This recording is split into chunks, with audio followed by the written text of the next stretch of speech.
Well, hi, Josh Kern. Nice to meet you and see you, Shauna, on this spectacular Wednesday morning, I guess, for both of us.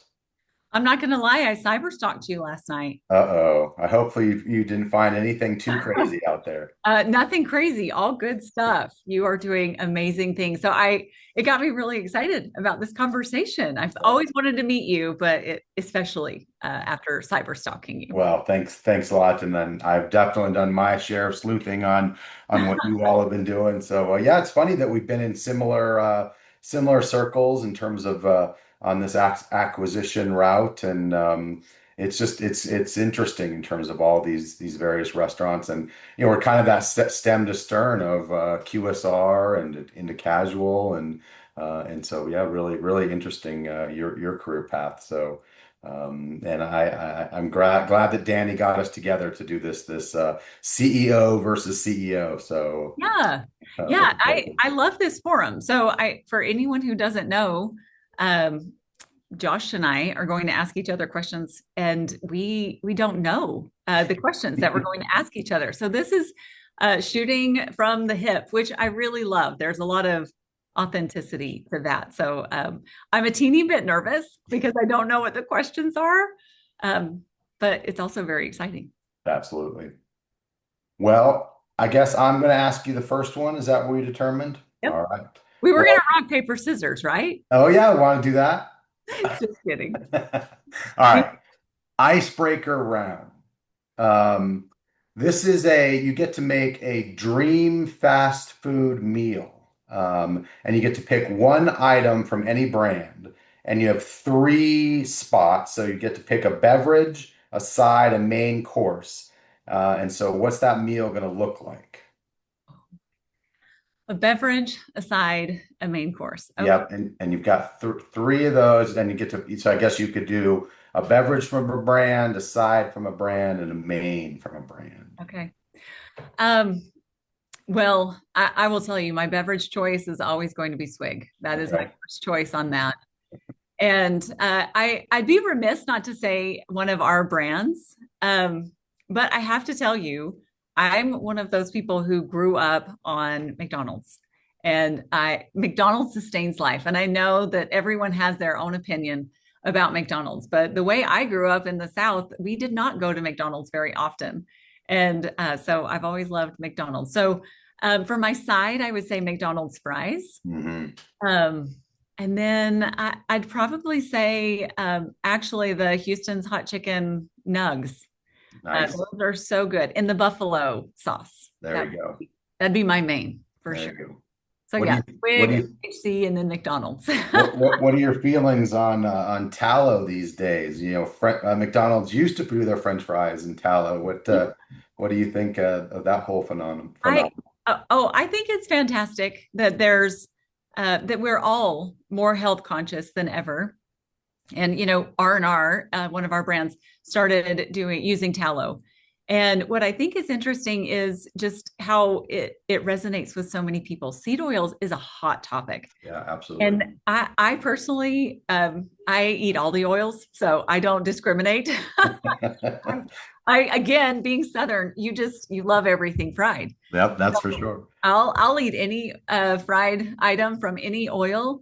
But what I love is that the option is out there for those who it really does matter I to. agree. I agree. And we have heard loud and clear from a lot of people that they want that. And so, yeah, I think it's great. What do you think of tallow? Yeah, no, same thing. Our Crystal brand, we've had tallow forever. So, Yeah. yeah, I agree with you. I really like the fact that, our friends, Steak and Shake got a lot of coverage for saying that they were using tallow.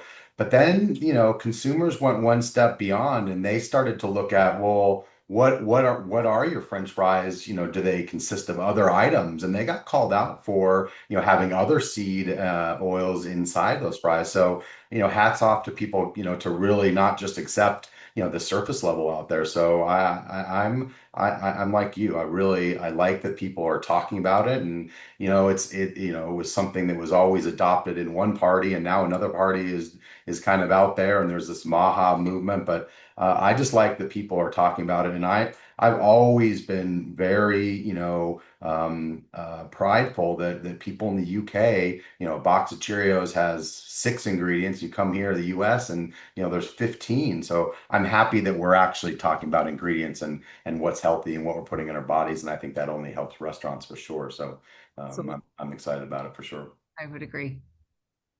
Okay. My turn, sir. Okay. All right. All right. For you, Josh, if you could dine at one restaurant for one night in any place in the world, where would it be and what would it be? Ooh. I love London. It is my favorite city in the world, and I love a place called Dishoom, and it's Indian, and they do dal, and just do it an amazing. So they take the lentils, and I think it's 24 hours that it's all kind of put together, and their naan is the authentic style of naan, so it's kind of baked on the side of the oven. So that definitely, they've got, brilliant cocktails, amazing flavors. So I think just the combination of that restaurant in London, and I hear it's coming to New York City, and so pretty excited about what they were doing. But that would certainly be it. My close second would be the Shed in Santa Fe, New Mexico. I'm from Albuquerque, and so New Mexican food is just amazing, and the Shed with their green chili chicken enchiladas. And they actually do garlic bread instead of sopapillas as their side item. But the City Different in Santa Fe is another amazing place. So that's certainly high on my list for sure. Wow, both delicious options. Yeah. This question made me think about where I would go. And there's this little, there's a place in Italy called Capri. By the way, we thought it was Capri, like Capri. Okay. No, it is Capri. Opry. Okay. On the very top. And it was a restaurant, no name, but it was the best pizza I've ever had. It was like melt in your mouth. I would go back there all day long. But I think part of it is just the experience too. So sometimes it's not just the food, it's the experience. That's for sure. 100%. Awesome. Nice. All right. Well, now that we have to kind of be grounded back in reality of our day-to-day jobs, question for you, and this certainly in your kind of realm and focusing on operations and kind of when it comes to gaining an investment, when operators want to get noticed by you and you've looked at countless prospects, what are some of the non-negotiables you search for when you're considering a concept to bring on board? What are your kind of your checklists when you're looking at those initial stages of whether that's on paper or you're going around the country looking at a concept? Well, I think my first non-negotiable goes to what is also one of the most important things, which is the people. There's always founders at the table, and sometimes they're running the brand at the time, and other times they are in a different role and they have someone else running it for them.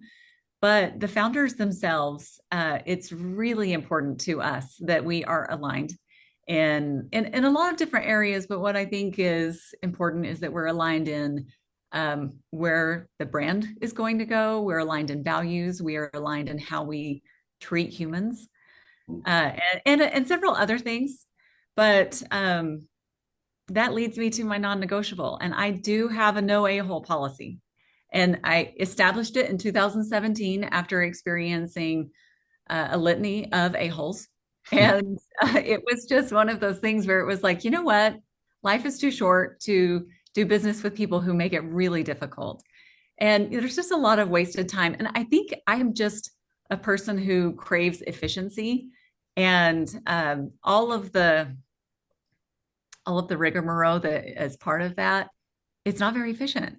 And so I just made that policy. So I very much so go into any situation looking for um, just making sure there are no a-holes. I love that.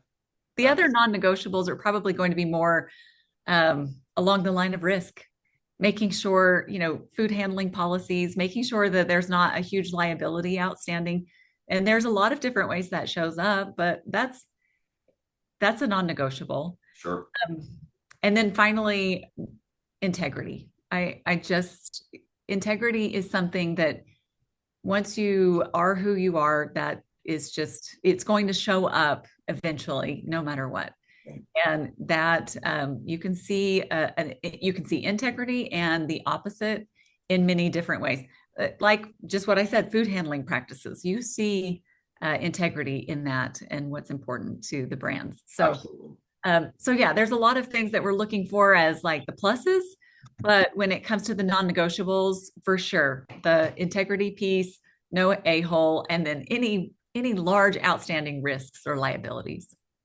I couldn't agree with you more on the no a-hole policy. I mean, you asked my my senior leadership team, and that's my same philosophy. I mean, it's just and you hit the nail on the head of life's way too short to deal with that and drama, and we all have enough of that in our lives. And if you're dealing with, of course, it's not always kumbaya, right? But it's if you can just kind of banish that from your life, then I think you're on to something big time there. So yeah, kudos to you for leading with that non-negotiable for sure. Well, good. Well, sounds like you have it too. So I love it. We share that. Okay.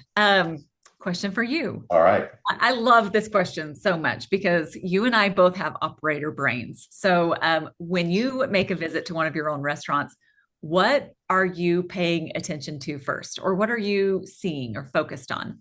And then shifting gears, what would you recommend an operator focus on if they're trying to diagnose any problems or trying to notice what's working well or what's not working? That is a good question. I am such, I come from the marketing, arena. And so I'm always looking at those things from the outside of, what would a guest see? And so I'm looking for the small things of, just overall, when you're coming in the front door, is it clean? Is trash around? But then I really just go to the team and talk to the host at the host stand, and I just really talk to the team themselves, and I let operators kind of pay attention to walk-ins and the cleanliness of what's happening back of the house. But I just really want to make sure that I think of myself now in this role as more the mayor. And making sure that I'm listening to, what the team needs. So I know there's others, and I'm a big believer in empowering the team, that they're going to get in, like a DO is going to come in and pay attention to, making sure everything is prepped and everything is done from a food temperature standpoint. But I just want to make sure that I'm listening to everybody, and I'm the type of person that, and I know it sounds like it's crass, but spending time with the team that's doing everything on the dishes, all the way up to that host, all the way to the server, and making sure I'm spending time with the people, and just hearing, ideas that they may have, because they come from everywhere. And so that's important to me. And then if it's at a Crystal or something at a drive-through, I do go through the drive-through first and get something that's difficult. For us, it's shakes. And so I always try and make sure that I just go through unannounced. And then I pull through, and same thing at that point in time, and just announce myself, shake hands, look people in the eyes, and just make sure that they know they're recognized and noticed.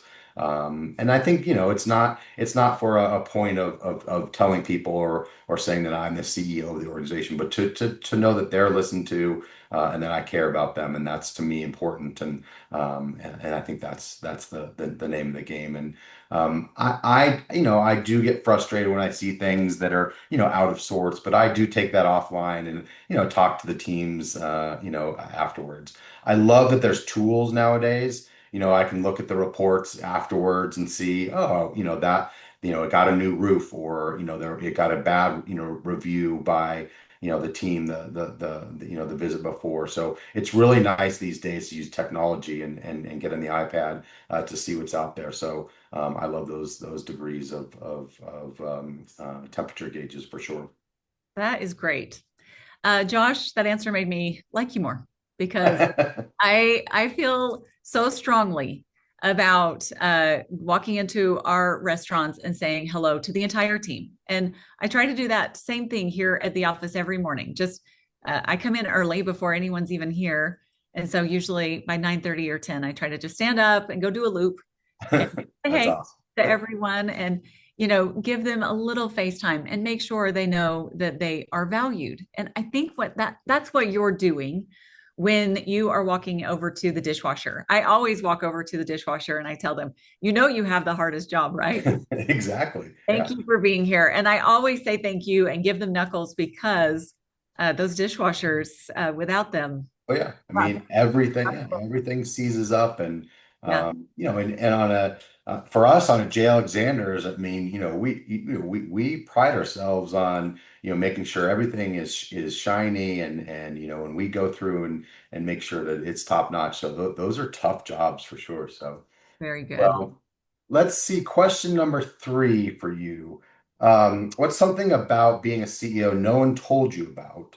And what's something you thought you knew but realized you had no idea when you're in the position?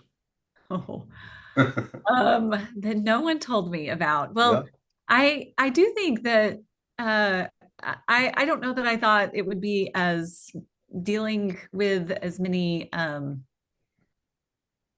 people issues, I guess, and just issues in general.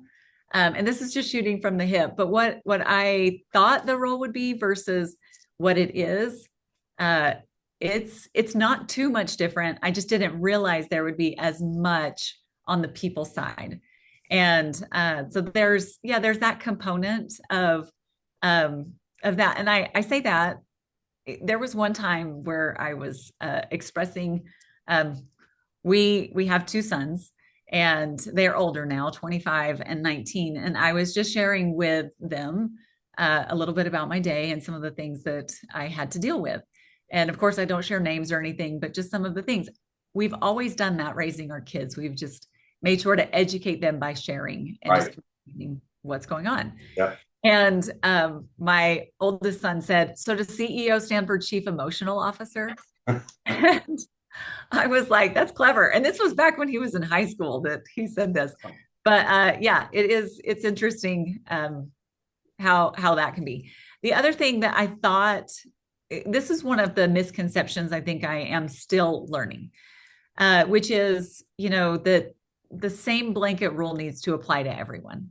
I remember a time where it was like, we need to set a policy and we need to stick to that.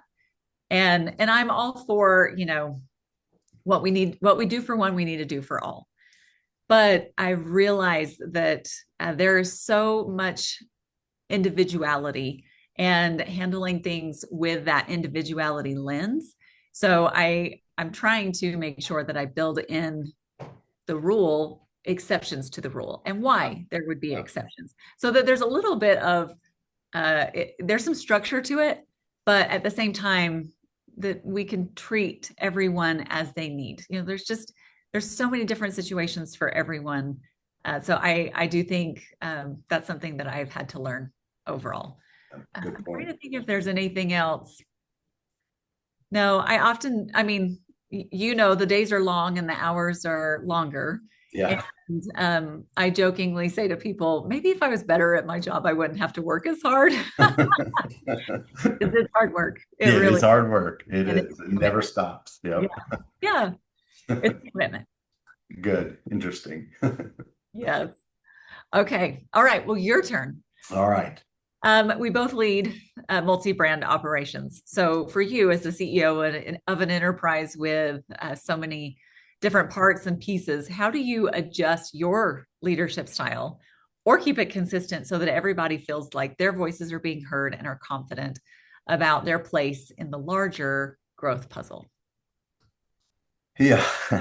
Interesting. That I mean that is it is so difficult, and it's almost, and I've said before, I guess in just kind of different landscapes and different yeah, management meetings, you can't have your favorite child. Like I have twins that are actually just graduated from college as well. So you can't have a favorite. And and in our brands, it's tough not to have a favorite because we actually have, brands that do better than others. So you obviously, from a revenue standpoint, you can have a favorite. Yep. Um, but they're so different in terms of, from even just their customer bases and the guests that come through. And then, you have different socioeconomic conditions.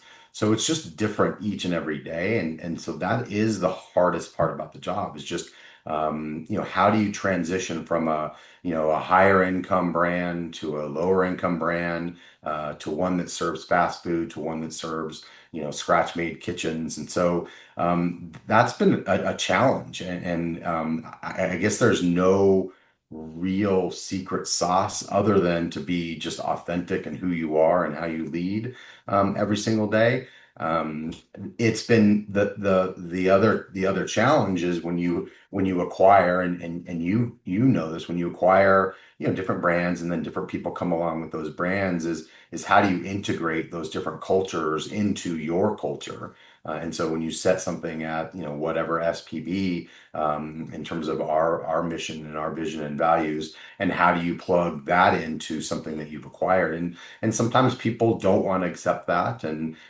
so I think by being your authentic self and being a leader where you're willing to listen and not just force that down anyone's throat is the best way to accomplish that. And I think we're at a place now where we finally have accomplished that. We had previous kind of leaders that it was my way or the highway and get on board or get the hell out. And no one wants to be faced with that set of circumstances. So it's showing people or telling people the why, and then just being kind of not afraid to make those tough decisions, but also leading people with your heart, and just being kind of true to yourself. And it's not easy, and that makes the longer days, to your point of just dealing with people and personalities, and forget just the business dynamics. It's the people side of things where it can be draining for sure. And that's the hard part is where do you find elements to recharge? And there are those days where you have that win, or something happens and it does fill your emotional bucket that you got through the day somehow, some way. But it's it's hard, and for we're a little bit different because we're backed by private equity enterprise, and that's a whole set of different circumstances and different personalities and financial metrics versus very little emotional side of the business, right? That side of the business just they don't yes, they care about people and culture and those elements, but in a board meeting you don't get to really talk about a lot of that. It's really the KPIs on the financial side of the business, so that doesn't fill your bucket very often. So it's a challenge for sure, but somehow we make it work with this crazy company. And I like the side of the acquisition side of hunting for new concepts, and that for me is kind of a person that loves pop culture and our environment that's out there. That makes me happy. That's my happy place to get out there and look for some new stuff and find new energy out there. That's the cool part of the job, I guess. Yes, that is very energizing. I love that you mentioned authenticity and consistency. I think that for me, consistency is one of the most underrated qualities out there. That 100%. I value consistency so much. And when you're leading a large group of individuals with very different backgrounds and diverse experience, the best thing you could be is authentic and consistent. So great, great answer. Love that. Thank you. Appreciate that. Well, I guess we get to do a wild card, and you might have kind of answered this, but maybe to put you on the spot, with all of the kind of pieces of advice that you hear or you may have given to leaders, and maybe people have given it to you, but what advice have you heard, or maybe you've even given to people, but you actually think is wrong? Oh, is wrong. Okay. Well, the one where you have to be consistent and treat everyone the exact same way. That is absolutely advice that I was given, And I have since decided that was the wrong advice. Okay. All right. Oh, that one. But let me share something with you that has been something that I've been sharing, and it's not necessarily advice. It's something I read on the InstaFace. That's what I'm old. But on the Maybe. InstaFace, there was a post, and it said that the COO of Focus Brands, I can't remember her name, she would once a month uh, ask herself, if a hot shot came and took my job today, what would they change? What would they fix, address, do, fire, whatever? And she said she would apply that to herself at least once a month. And that always kept her one step ahead. Instead of someone having to force her to do something, she was able to do all of those things on her terms. Hmm. And that has been like a light bulb for me. And I applied that, and I have since applied it multiple times and just asked, if someone who was an absolute baller came in today, took over, what would they do? And it just gives you permission to think differently about what is in front of you and where you are headed and who you're working with. And so I have I really appreciate that. I should write her a letter and tell They her it's should. Yeah, changing. that's a great piece of advice. I mean, It's, that's it's been so that's the good. way. And Yeah. everyone I've shared it with, they're like, oh yeah. And they report back. They're all very excited to report back and say, so I did it. And here's what I'm changing. And it's so fascinating because we just see it differently. That's for sure. All right, I'm going to do that and report that back to you for sure. Report It back. I might take me a while because all these little brands, but love it. Okay. Well, for you, I want to know something. So, one thing we know about trials is that they tend to strip away the artificial, and you seem very authentic. So, I want to know from you if there was a specific challenge that tested you, and how did it reshape your leadership or even your approach and who you are today?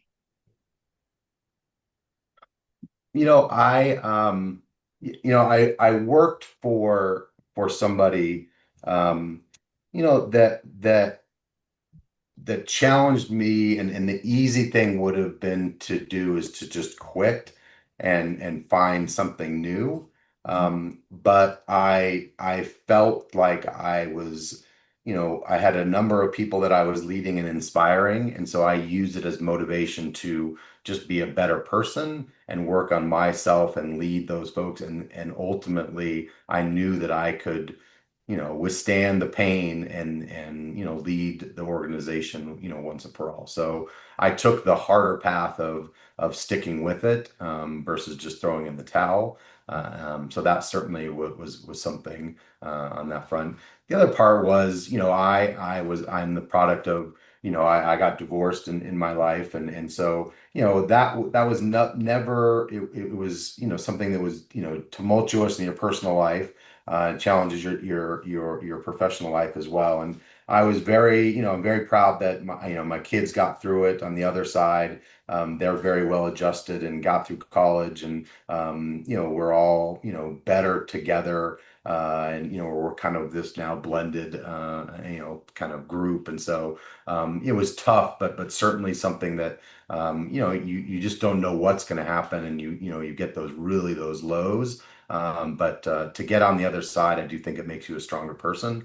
And so certainly, those are moments in your life when you don't think you can pull through, but certainly was able to. So I think those kind of the armor that you wear, that people just don't know about for sure. Yeah. Josh, thank you for getting vulnerable with me. Hey, anytime, anytime. Okay, I'll be vulnerable back. I'm well versed in the world of being a child of divorced parents, Okay. lots of steps in between and marriages, and Yep. have some step siblings. And you know what?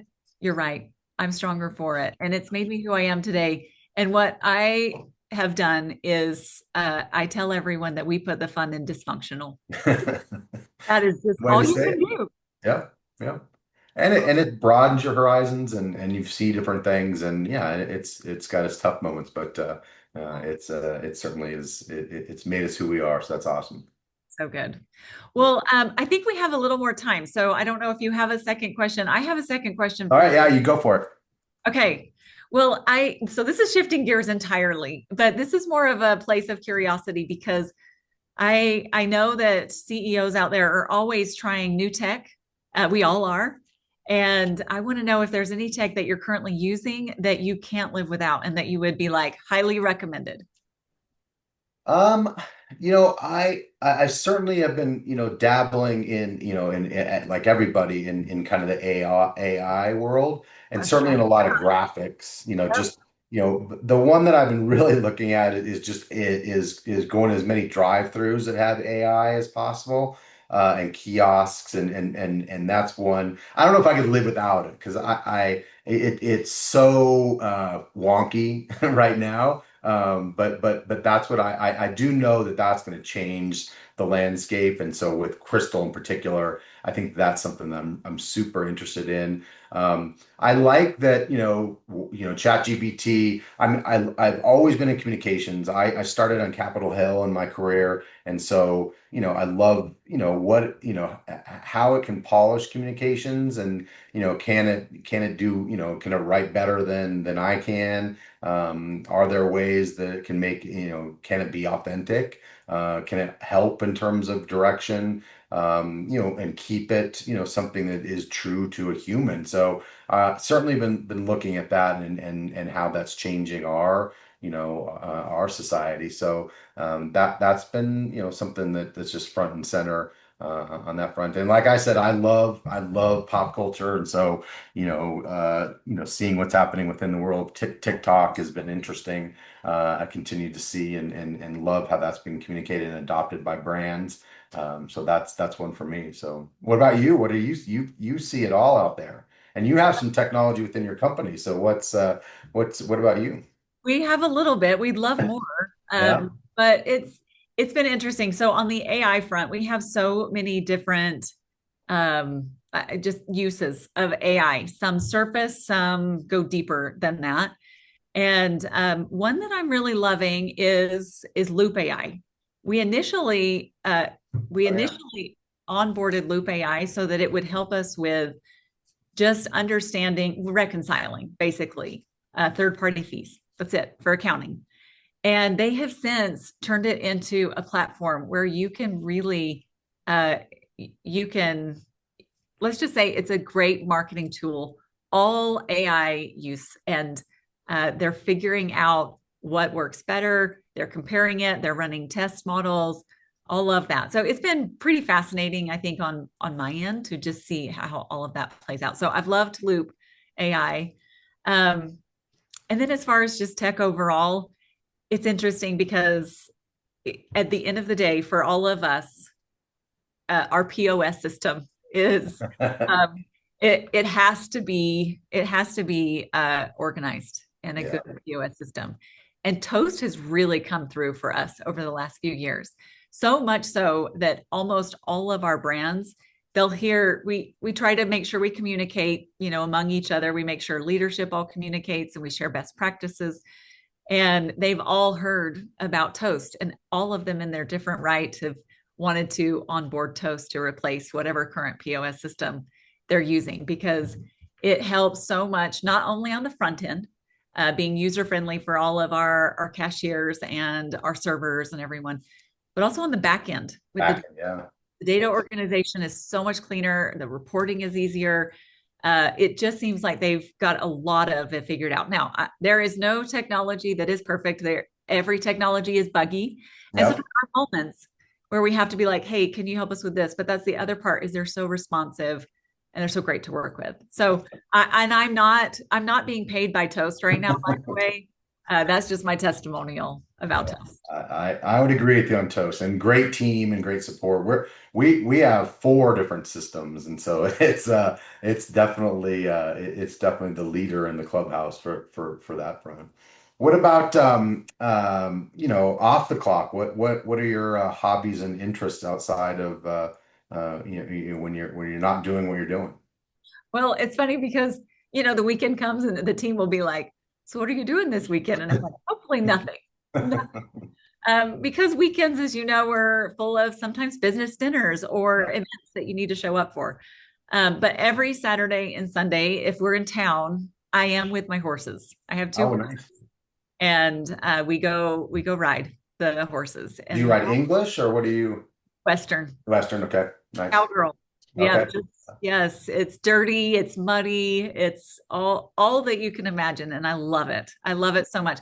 I love it so much that we actually will be, post ride, and we'll go stop in like one of our restaurants to grab a bite, and they don't even recognize us. Because it's so, yeah, we're not even dressed the same. That's so Uh, cool. but it's so fun. And then What are your horses' names? it's Huckleberry and Hank.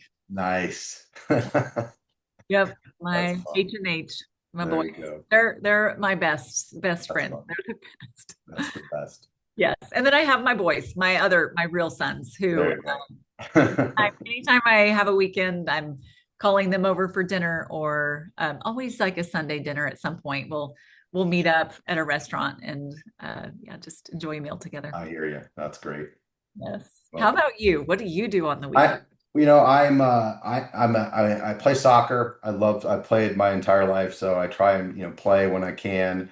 Been telling myself that I am fully trained to be or certified to be a referee to give back. So as a player, I was so mouthy to referees. And then when I was coaching and watching my kiddos play soccer, I would always, same thing. Hey, ref, yell at them. So I need to give back, and I keep trying to find that time to go be a referee on a Saturday or Sunday. It's just, I have to stop getting the excuses. But that's my aspiration, is to get out there on the pitch and be a ref. But and then yeah, when the kids are back a little bit now, one's going to New York. One's actually just took Hayden for 3 months over. He's backpacking in Europe, but spend as much time with them as I possibly can. So, but that they're venturing off in their worlds. But if I can play soccer or watch soccer, then it's a happy day for me.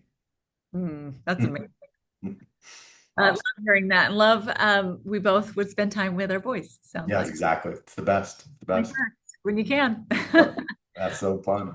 Well, I think that's a wrap. Yeah, yeah. Before we Pleasure go, to meet you. And Danny, thank you for putting this on. And hopefully we met your expectations. so nice to meet you, Josh. It's been a pleasure to get to know you a little Awesome. more. You too. And I'm sure I'll see you out there soon for sure. Absolutely. I hope so.